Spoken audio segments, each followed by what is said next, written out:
I thought TargA had a chance. You never know, man. TarGA's not as bad as people may think. I think you overestimate the 3G coverage that he has. Verizon, unfortunately, in Australia is not that great. Yeah, it was pretty bad in America as it is. Don't get me wrong. I mean, TargA, I do think he has the potential to take get Polt. Well, it actually depends. If he has AT&T in Australia, that could explain a lot. I have AT&T. AT&T is awful. It's actually awful. You know what? I can't even say anything to that. What can I say? No, it isn't awful. It's like saying Hydras in certain matches are horrible. It's like, well, I don't even feel insulted by that. you're just stating a fact. Exactly. By the way, going on Hydras, this is a while ago, but did you see Captain America in theaters? No, I didn't know. Okay, well, he was disappointing in the Avengers. The enemies were always called Hydras. Really? But I've always felt like he said Hydra the whole time. So I was like, oh my god! He's killing all the Greg Fields. I know. Oh, get out your BM banners. It's Idras or Idras, whatever you want to call it out. That was my nerd voice for anyone that was wondering. It's alright. You don't have to make a voice for that. That's totally cool. Guys, let's introduce our players. Starting in the bottom left, we have Polt from TSL. He is the Red Terran up against TargA from Team Mindfreak, who's went for a very early drone scout, does not want to get too raxed in any shape or form. And that's a pretty good thing from Zerg players. A lot of Zerg players have been actually skimping on that kind of scouting, and as a result, been dying straight up to those rushes. Yeah. Daybreak, I think, features... I don't know, it's kind of interesting. I mean, we've seen Cats do really, really fast pressure with Zerglings and Roaches. And the majority of times it doesn't work out for good reason. I think... You know, there's this tough thing where it's like in mid-game, Terrans can either say, well, because it's such a big map, I don't have to worry about early rushes because my opponents won't have the audacity to even do that. And then they get ahead in their development, whether it be really fast medevacs or something like a super fast, you know, Blue Flame Hellion timing with Marines and Marauders, something of that nature. And they'll really say, I'm not going to be attacked by this, let's not even defend it, and obviously be super efficient and cut corners. And that's why I think we have seen Zerglings and Roach rushes on this map just to like keep Terrans honest, I guess. But still, I feel like an overall standard way to play this is to just assume that there is no Zergling Roach rush coming. You can see that Polt is just pretty much playing very standard, making a supply depot by his command center. This is just a thing that Terrans have been doing a lot more often because you can protect both the ramp and your command center simultaneously. And it's just a little bit more efficient way to do it, especially against Roach Bane Bust. That's just what Terrans have been trying to do. It's not the Roach Baneling Bust that you're doing it here. Actually, when the Roach Bane Bust comes, you should actually make bunkers and have a wall.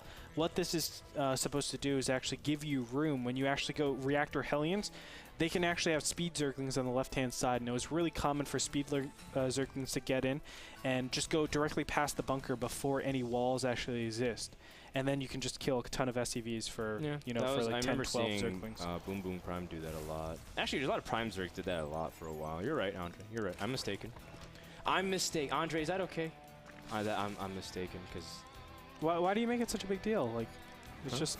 I'm supposed to be the analysis guy. No, I'm just saying... you're right. You're right. You're right. It's okay, Andre. Let it go. Let it go, man. I don't like your passive aggressiveness, Frodan. I'm sorry, man. It's getting out of control. I need to tame you. Wow. Whatever, Andre. You BM me, and I try to BM you once. No, bro. No, bro. This is what I have to do. I have to go to a Pokemon gym right now because clearly I can't tame you. And then I have to beat the gym leader so that I can get up to your level. Whatever, man. All right. Okay. Okay. You obviously have played a little bit too much Pokemon Blue. Dude, okay. Well, I'll go into that another day. I bought a lot of Game Boys lately, though. My DSi just came in. That's going for a quick stim, and you can see immediately that he's going for just that Hellion Marauder composition that Polt's really good at controlling. And I mean, we see a Hydralisk Den from TargA. Interesting. Obviously, we've been talking about this. the whole time, like Hydras, Hydras, like, Hydras, no, Hydras. I said that TargA loves Hydras. Yeah, I know. And he loves Nidus Tower. This is exactly what TargA loves to do, bro. man. It's typical TargA. Oh my God, look at this. Polt. Now, look what Polt did. Did you see that? What did he do? He attacked the destructible debris when he knew where his opponent's. He knew his opponent's creep tumors were. Smart from Polt. He's gonna kill the last. Oh, he was so close to dying. Polt, I'm gonna steal that from you. Thank you so much. Yeah, that's a really good job to control creep spread, especially for Hydras, which need every ounce of creep they can get. Now, a big thing is that TargA actually likes to place 2 Nidus Worms. Place one on the low ground, one on the high ground, and just tries to really put the Hydras in a good position where that Terran can't get concaves. That's where the Hydras try to really excel. The Zerglings try to keep the units at bay, and then fight on a spot where Hydras actually surprisingly are empowered because you can't really get a good surround. That said, Polt does have Hellions, which does a pretty good job against Hydras if they can get the DPS in as well. So. Correct. It still can be pretty troublesome, and look at this wall TargA has. Not looking too good. And there it is. The first Nidus Worm is coming up here over on the top side of Polt's base. This is probably going to do a ton of damage, honestly, Frodian. I don't know, man. It's looking pretty hard for now. At least TargA knows that his wall's not up. He's going to take out supply depots. These are going to be critical supply blocks for Polt. That's 32 supply that's not going to be able to be made for anything. The Hydra's doing a ton of damage, but he needs to back up because he is in bunker range. And now the Hellion's coming up from the behind. Beautiful shot. There's Transfuse. But is it going to be enough? I think TargA is actually going to lose here. Wow, these Hydras died so fast. I really don't think he should have gotten in range of that bunker. There's so much room over here. We can snipe out the orbital command center and really punish your opponent for not having a bunker all the way in the front here. Look at the Queens joining the Hydra list in unison for that refinery. He's also making Banelings, though. And Polt is actually going to be extremely pressured to make a move. Siege Mode is about to finish, though. When Siege Mode finishes, that's going to make a huge difference. Polt needs to wait for that time in order to have anything of effect. But you can see the Banes are trying to go in, but they're not really able to get there in time. Great targeting as well, and Hydras all fall one by one. TargA's attack is not really working that well anymore, but he did manage to break the front. TargA loses the remainder of his Hydras, and just like that, the Nidus Worm has been thwarted. Now a giant advantage for Polt. He's going to take this, probably push forward, in my opinion. There's no reason not to. Right now he needs to verify that his opponent has not taken a third. And once he does that, he should be able to just know that, okay, I'm okay. So Marines, Marauders, and Medevacs should push out pretty soon here and really start to target this bottom area. If he can just remove and sweep it in case of any third bases, then he should know that he's super far ahead and he's ready to obviously smash his opponent. And then TargA drops an infestation pit and goes Hydra Infester. This is like exactly watching the Cast series nonstop, where this is what he tries to do. He tries to tech up really, really quickly, and eventually, if he can't do damage to Terran, just sit back and try to use Nidus Worm mobility.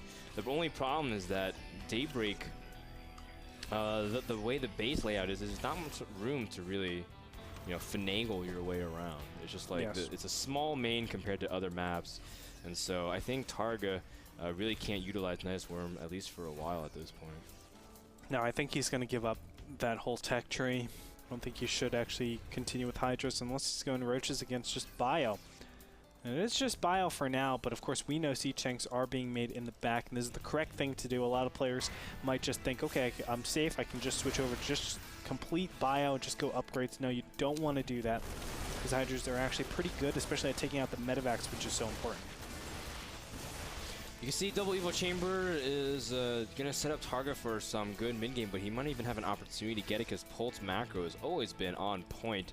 You can see a fast third from TargA to try and get his economy up, because TargA supply is just suffering pretty dramatically. And if Polt gets this third cancel, it is just going to be so hard for TargA to do anything worthwhile in the mid-game. Look at this. Nice stim, and he's going to try to target down those Banelings. He needs to. There's one, but the second one is going to explode on a lot of them, and a ton of Banelings are going to come up here. Nice fire! Wow. Focus fire on all those Banelings. Not a single one actually hits him after that. But it is Hydra Queen against Marines. Not a lot of Hydras, and he focus downs the Hydras super fast, so he can't even transfuse.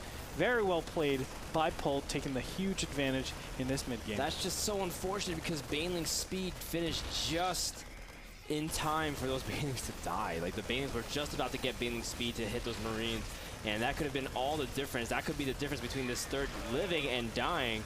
But you can see Fungal's really trying to whittle down the remainder of the Marines, but to no avail. Oh, Polt leaving that hatchery just for a little bit, but with that, you can see Polt now getting his third base in the top left corner. And I'm actually kind of confused why Polt made his expansion so far up the top left. Do you have any insight, Andre? I've seen this a couple of times from him where he makes a planetary fortress up here, and when you're going something like Zergling Infestor, you can't really split up your army like that because you leave pretty valuable space for a lot of different timings. So is he going to go to the top left? Well, it doesn't really have a lot of good progressions into the natural, of course. You have to traverse the vertical distance of the map again. So maybe that's it, but still overall, I think he just feels super confident. Okay. Fair enough, and you can see Polt at this point has incredible supply advantage. When he has that 2-2 timing, there's almost nothing TargA can really do except fungal these Marines, except he doesn't even get to drop the fungals, and as a result, TargA loses almost every single piece of gas he has other than these two investors that just pop. TargA has almost no response to it. Great fungals, but no follow-up, and Polt, with that 2-2 timing, will be able to crush the remainder of TargA's forces in just a moment, unless TargA does something drastic. I think TargA's dead. I think that would be a safe assumption, Andre. Thanks, bro. But not one for the drama, so I don't think you could ever get a job at TNT. But we can see that Polt is still pushing up here, and yeah, I mean, just like you said, there's nothing really TargA can do. He's dropping a nice worm just outside his natural, just for kicks and giggles, but TargA kind of has to go back to the drawing board. As you can see the final moments of Polt killing a TargA. Good game, well played, gets called out, and Polt takes game number 2, and the series 2-0. Well played. Polt, well played, yeah, well played. And of course, Polt obviously looking really good in fighting fit form. He's going to take the win. Yeah, I haven't been playing too much Pokemon. Your Pokemon are fighting fit. You have been playing a lot of other games other than Starcraft too much, but yeah, you do play a lot of Starcraft still, which is like amazing. I don't even know how you play so much. It's because I wake up at 4 o'clock in the morning to play these games. 4 o'clock in the morning, you sleep at like 12, and you just like play games all day. That's why, man. I am a true nerd. True plays nerd like 20 games Starcraft Day, plays like 4 hours of Diablo and like 3 hours of Pokemon, while like browsing Reddit and Team Liquid. I'm pretty sure I play the most Starcraft still though, which is insane because you see me playing Diablo quite a bit. You play the most I've been playing at least 15 games a day, Andre. I play a lot of games. Okay. I probably play more than you. In the mornings, bro. Wow. All right, Andre. I'll keep that to you. I'm going to, not throughout the season, though. I'm going to play more games than you throughout the season. Guys, our next series of the day will be Chef versus Jinro. That series beforehand was brought to you by GameMinder, the smartphone application that lets you know about upcoming games and demos. Download it at the App Store. We'll be back with that next series between Chef and Jinro, ZVT between 2 Team Liquid players, and also an update from the eyes of the community with Mr. Bitter. So again, more action from NASL when we return.